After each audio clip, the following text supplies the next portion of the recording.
Epson L3110 no cyan color output.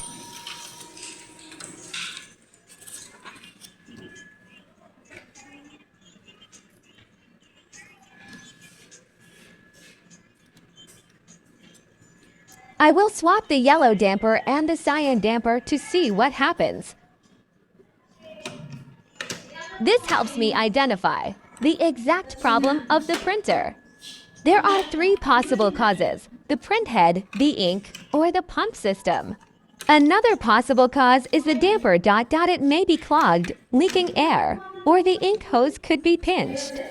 A hole in the hose is rare and usually occurs only if it is damaged by rats or ants.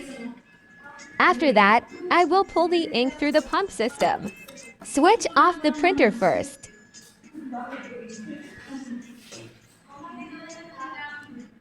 This print head carriage is locked. To unlock it, you need to turn the white gear on the left side.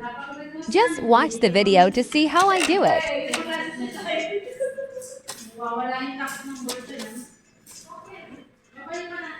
You need to use a 10 milliliters syringe. You can buy one at a pharmacy. Just ask for a 10 milliliters or 10 cc syringe. It's cheap. You can check it out yourself. After you get the syringe, remove the stopper at the tip so it works properly. See my syringe? The tip is clear. Nothing's blocking it. Once you have sucked ink from the pump system reservoir, the first thing you should remove is the print head carriage before removing the syringe filled with ink.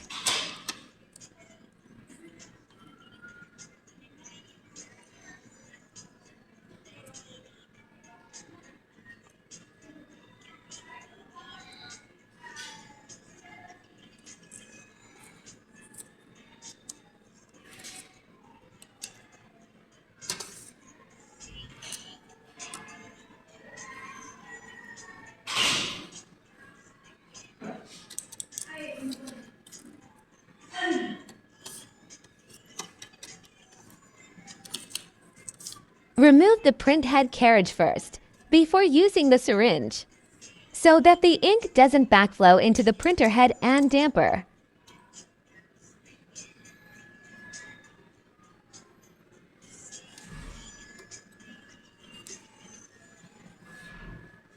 Okay, let's do a manual nozzle check. Press and hold the stop reset button, then press one of the power buttons.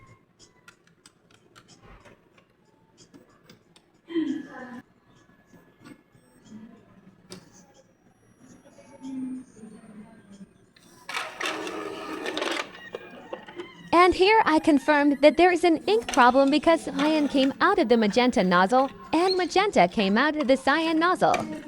This means there is still residue of cyan ink.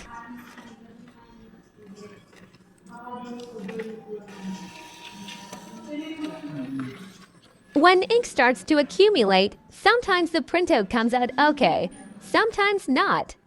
Sometimes you can only print 2 or 3 pages before it stops working. Those are the typical symptoms of expired ink. What I need to do here is replace the ink. I'll drain the ink from the printer tank and replace it with new ink.